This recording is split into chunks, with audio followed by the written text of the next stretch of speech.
Good evening, viewers all around the world. Karon paslamatan man nato ng Ginoo maslingta. Thank you, good Lord. Thank you, good. Ngari pa ni mo broadcast. Pero may ginato na kilalahon ng Ginoo. In everything, give thanks. Amen, mga viewers. Karon magakanta kita sa atong theme song, In Times Like This.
May the Lord bless that song.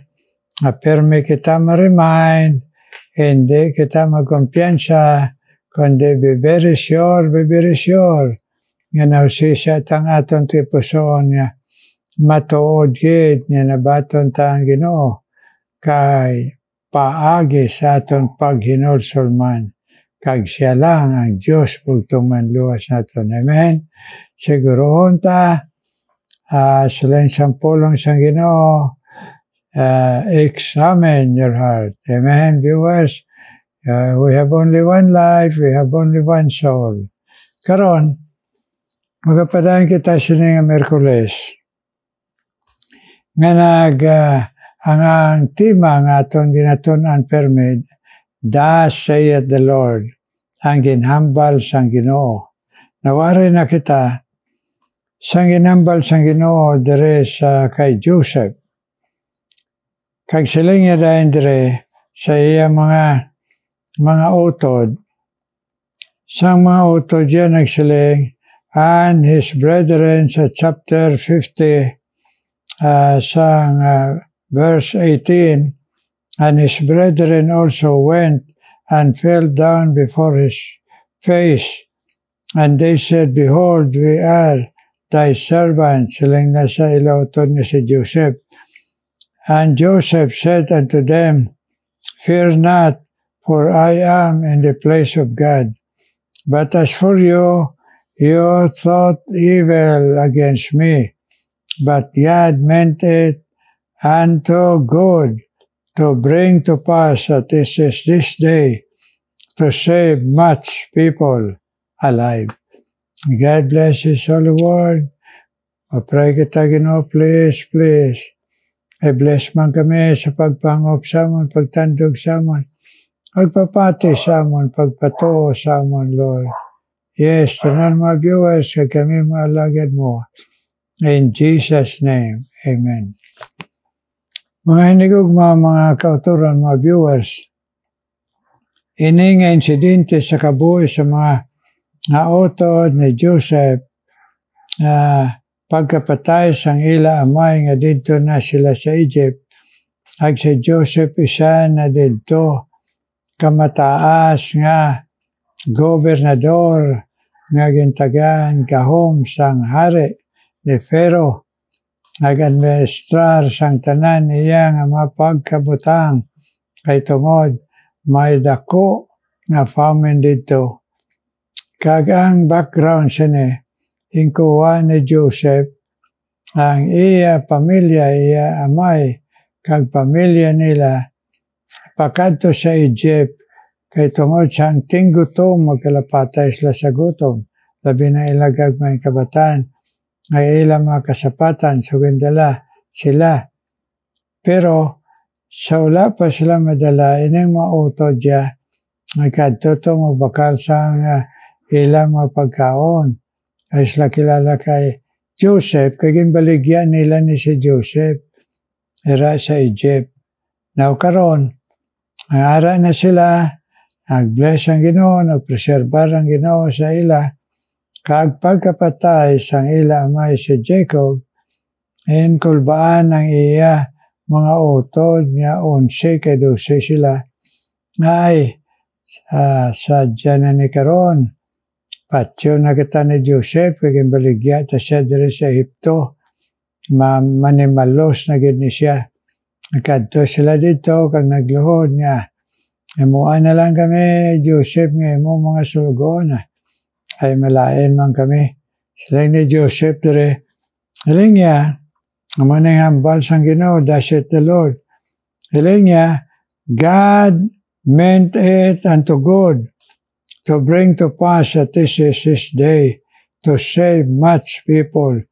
You thought evil against me, but God meant it for good.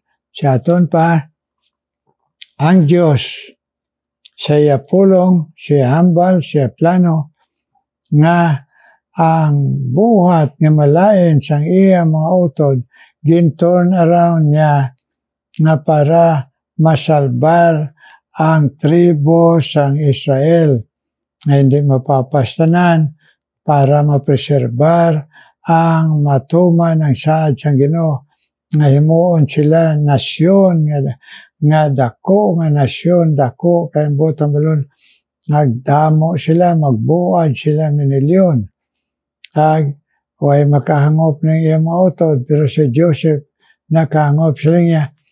Ang Ginoo, ang plano sang Ginoo, nga abi niyo malain, pero ang plano sang Ginoo, to turn it around sa maayo. So muna mga inigog mga viewers, ang ginhambal man din sang Ginoo sa Romans 8:28, nga nagsiling, all things work together for good to them that love God, to them who are called according to His purpose. Ang bottom balon, bisa na nga abi naton, malain na kita, hindi na kita patawaron sang Ginoo, kay nagbuhat kita sini, pero nabalaan ta nga nakabaton kita sa Ginoo.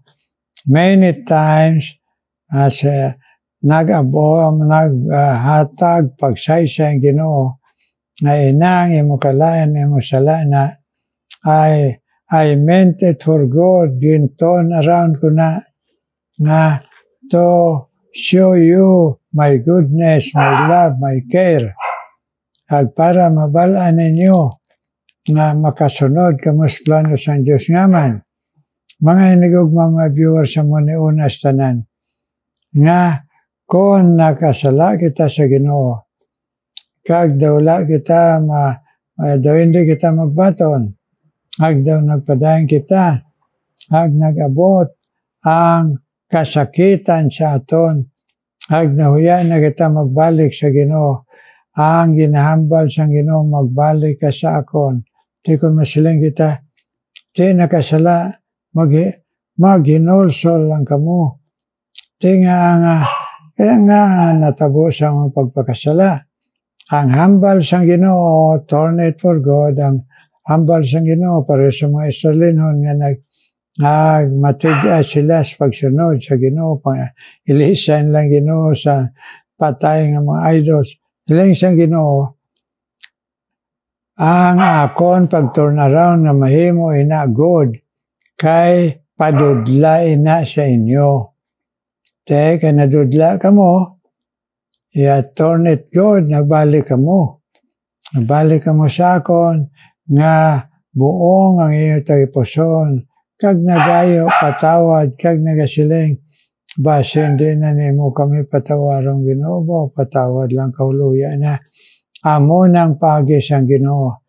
Nga kung daw matiga kita, ang pride nagaduso sa aton sa hindi pag-inosol, pag-abot na sang kasakitan, way na kita memong, balik kita sa Ginoo, kung nara lang ang Ginoo sa aton tipuson. Kag magsiling ang Ginoo, all things work together for good, kay na, kinhimo nyo, nanumbalik mo sa akon, kay ginpadudla ko lang kamo. Kag ang ikaduha, nga turn it for good, kay madamo nga mga tion, hindi kita kabalosan dalanon ta. Naga-commit kita blunder sa yok sa aton mga desisyon. Pero ang Ginoo, aton desisyon, kung nakakadto kita sa mga foreign land, nagsayop kita. Dito kita sugataon sa Ginoo. Nga, dito kita katalupangod ba, kung may galing Ginoo. Are na ko diri sa Saudi. Huwag magigay ko mahimo. Lord, please. Please, Ginoo. Anong balik ko siya mo, suri lang, buligi ko karong crisis di sa lugar sini nga mga Muslim. Di ang Ginoo, ikaw kag ako balikan, kay nga man, kay pinaagi sinang wrong decision ta, napatulapangod lang kita sa Ginoo nga wrong is wrong, and right is right. Agang iban, ka-experience magtalikod, mag-backslide. Sa pagtalikod, pag-backslide, naka-experience sa mga pait, ng mga experiences kabuhi, kagabin la, way na ni. Ay na ning kabuhi ko ba, way na pas nga tuan, di man ko snida, uya na ko sa Ginoo. Pero paagi na sa Ginoo, nga magsala ka sa imo ka akon sala, kag nawag sa iya. Kay kunara na si Kristo sa imo kag sa akon, kung magsala-sala kita, way naman kita balikan, way naman kita pangayuan, sang siguro nga patawad, kag pagbalik, kag pag-care sa aton, ato lang man ang aton nabiyaan. So, kung tuod ka, manumbalik kagid sa Ginoo. Ay nga, silang diri sang saad, meant it for good, kay tungod sang purpose ang Ginoo sa mga Israelites. Pero diri naman sa New Testament, all things work together for good to them that love God. Hineng, nakatapat ka na nga nagbaton kay Kristo. And to them who are called according to His purpose. Nga tungod sang saad sang Ginoo, purpose sang Ginoo, nga ipalangit kita, iyagi kita i-claim bisan na nga ang panulay daw nagdaog-daog sa ato nga nagsunod kita sa iya mga wickedness sa atong kabuhi, pamatasan, o kung mga pagka-adik, inatawag manyak sa mga butang sa kalibutan, ubay, lalaki, oso, kung ano man yung mga bisyo, kinapakita lang siyang Ginoo nga waay ko dira, balik ka mo. Kag ang matuod niya, may Kristo mabalik idya. Mamangkot ka mo, ti ato yang wala magbalik. Ang nagsiling ang pulong sang Ginoo diri sa Hebrews, nga ang wala magbalik, wala gid na Kristo. Kaya nga, why sila balikan, kay why man da si Kristo sa ila. Amen, mga viewers. Pero kung ara si Kristo sa inyo, may balikan gid kamo. All things work together for good to them that love God, by Kristo, to them who are called according to His purpose. May purpose Ginoo sa tanan. Gani don't lose. Balikan talang Ginoo. Kay He is there all the time. Amen? Ang ginautek siya tanan sa aton, mahuya na kita, hindi na balik. Amo nang gusto niya nga maano kita, mapatay kita sa aton sala. Pero Ginoo, hindi gini magtugot kung ara siya sa aton. Kaya ang matuod, manumbalik kay Diya sa Ginoo. All things work together. Ara sa kaayo. Sa aton, nakabuhi, pangabuhi, kag pamilya, kag future naton, kag testimonya sa Ginoo. Amen. God bless you mga viewers. Karon, mga muyo kita. Ginoo may nga balaan, salamat yed. Ang imo leksyon sa amon. Bisan talikod kami, mablunder kami, pakasala kami, hindi pwedeng hindi kami nagabalik sa imo, kaya muna ang imo paagi, nga kami madudla, kami makatilaw pait, para makabalik kami sa imo nga amon angkon ng bugtong manluwas, para Ginoo makatilaw naman kami sang imo sweetness, kag sang imo gahom sa among kabuhi. Ang mabot mo ang balon Ginoo, fight the good fight of faith, kag ang ara sa imo, hindi gidya pwede madaog sang panulay o wickedness. Kay ara ikaw sa amon. Thank you, good Lord.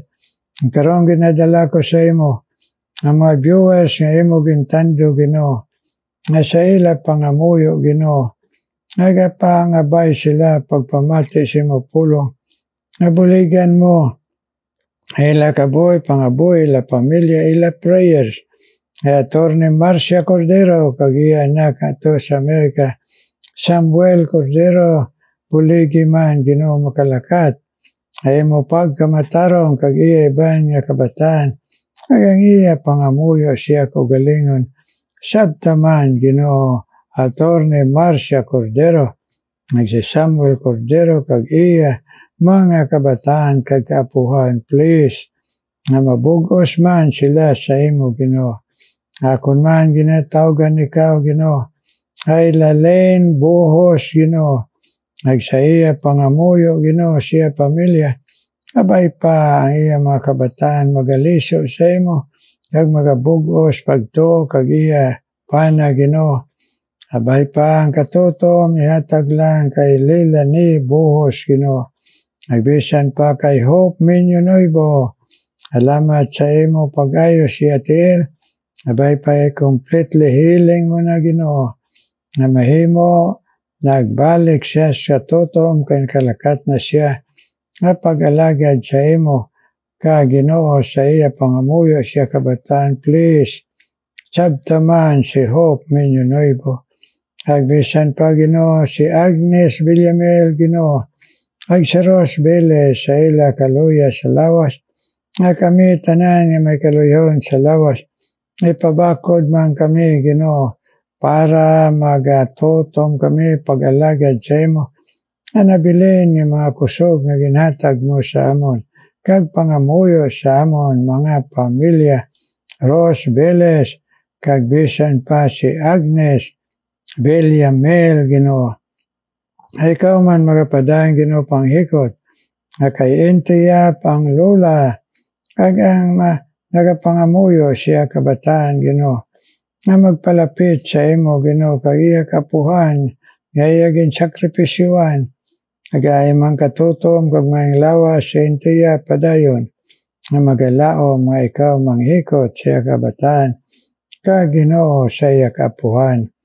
Si Lisa Escobar man, i-bless man siya Ginoo, siya pangamuyo kag si Neneng Takata, ay ila Ginoo pamilya, nga magatutom sa imo, magadangop sa imo, magatugyan sa imo Ginoo. Elisa Escobar kag si Neneng Takata, akon man ginapangabay sa imo, Victor kag si Beulah de Oca, agay man complete healing Ginoo, Beulah de Oca sa iya tiil Ginoo, yes Lord, ag si Victor man Ginoo sa iya ginabatyag, ayuhaman kami nga mga senior citizen, nga again revive mo ang amon te puso nga magtutom sa imo, mapagamit sa imo. Isan pa sila ni Victor kag Biola de Oca sabtaman ang mga pangamuyo, pangabay nila sa ila nga lawas Ginoo kag sa ila pamilya.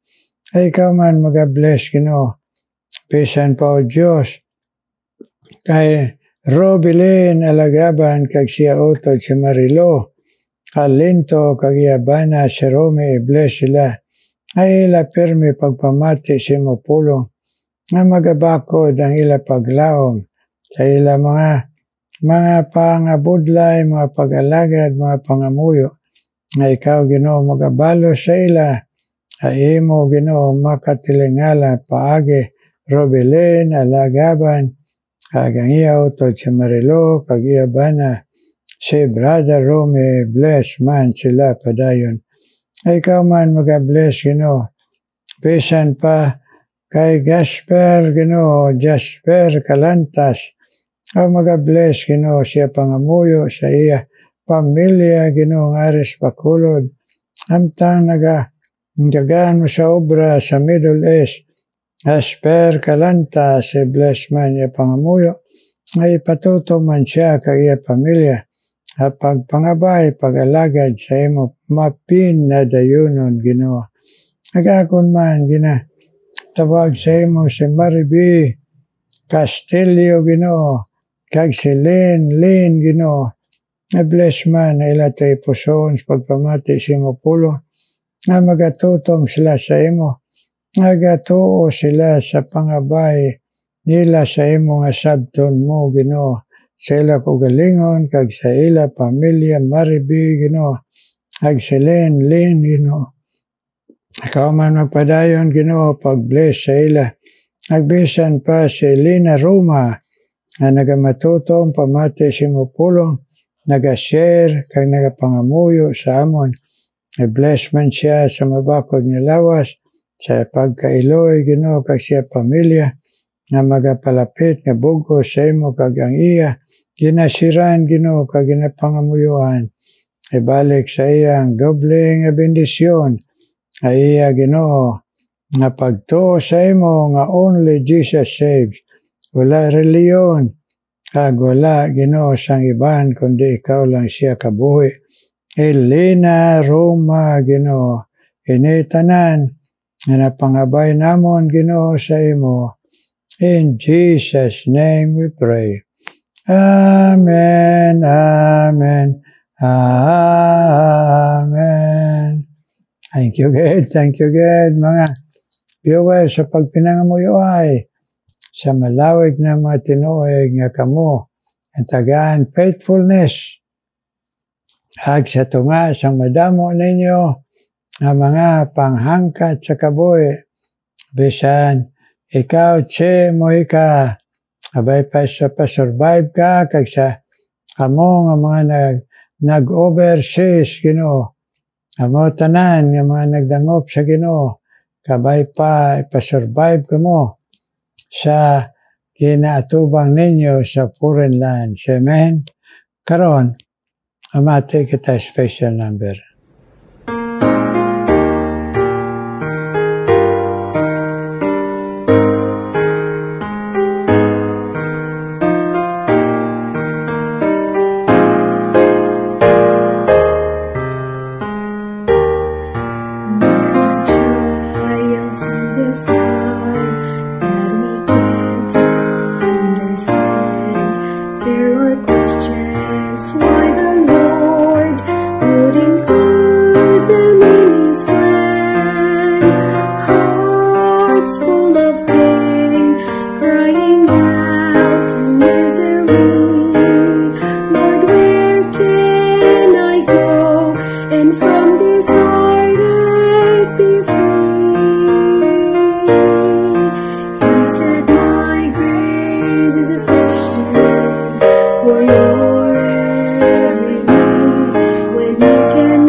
since trials in our lives to stretch and hold our hearts.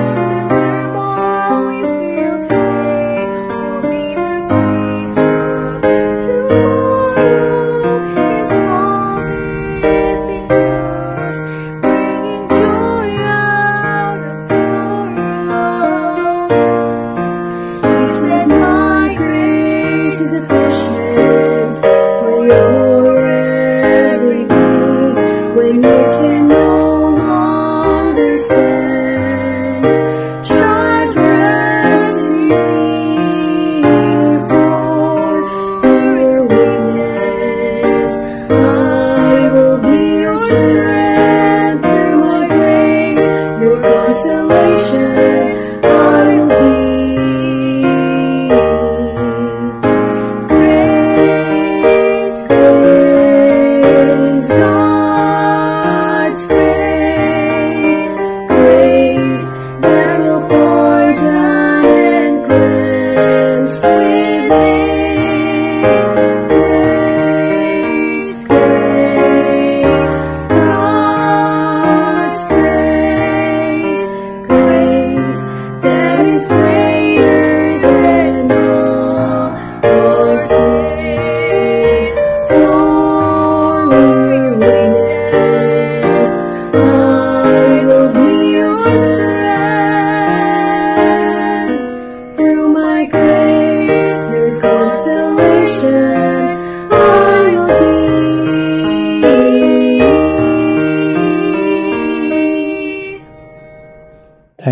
Thank you. Paghalad ng tingog. Abay pa bless ka mo padayon. Kag nga ang inyo tingog magmayo. Kag ipadayon ninyo halad. Kag kita, mga alagad sa Ginoo, Ma'am Nini Los, kag Brother Aldren, kag pamilya, kag kamutanan. Mga viewers all around the world, may God bless you and keep us physically and spiritually strong. Amen. Amen, my viewers. God bless you. God bless you.